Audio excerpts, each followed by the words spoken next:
Nkechi's little garden. In the quiet village of Umadim, where red earth painted the paths and the sun smiled gently through tall palm trees, lived a young girl named Nkechi. She was just 12 years old, with bright eyes, two tight braids, and a heart full of questions. Her parents were poor farmers, and though they struggled to make ends meet, they were known for their honesty and hard work. One morning, as Nkechi walked home from school barefooted with her books held tightly to her chest, she noticed her neighbor, Mama Ebiub, tending to a small garden behind her hut. The tomatoes were plump, the ugu leaves green, and the pepper plants were already budding.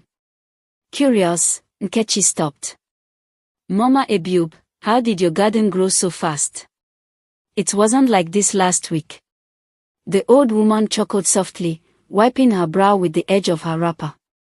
My child, she said, the secret is not magic. It is patience and care. I wake up every morning before the cock crows, I water it, I speak to it, and I remove the weeds one by one. A garden will only give you what you give it. That evening, Nkechi couldn't stop thinking about the garden. She looked at a small empty space behind their hut, just dry, cracked soil and stones. But something in her spirit stirred. The next day, after school, Nkechi cleared the space. Her small hands bruised, her feet dusty, but her eyes sparkled. She fetched water from the stream, one small calabash at a time. She planted some pepper seeds, scattered ugu seeds, and borrowed cassava stems from her mother's farm. Every single day, rain or sun, she came to her little garden.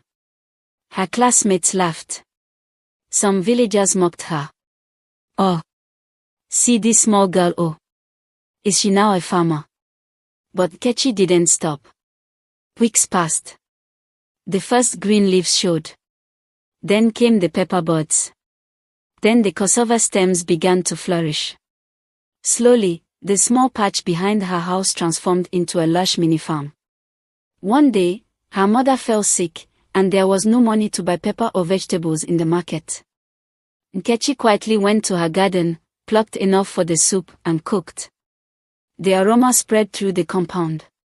When her father returned from the farm and tasted the soup, he was shocked. Where did you buy all this from? I didn't buy it, Papa, Nkechi smiled. I grew it. Tears welled up in his eyes. He looked at her small hands, now firm and rough from months of work. He realized that his little girl had done something great. Soon, neighbors came asking to buy vegetables. Nkechi began saving little by little. By the end of the term, she had saved enough to buy her own school sandals and books, without asking anyone.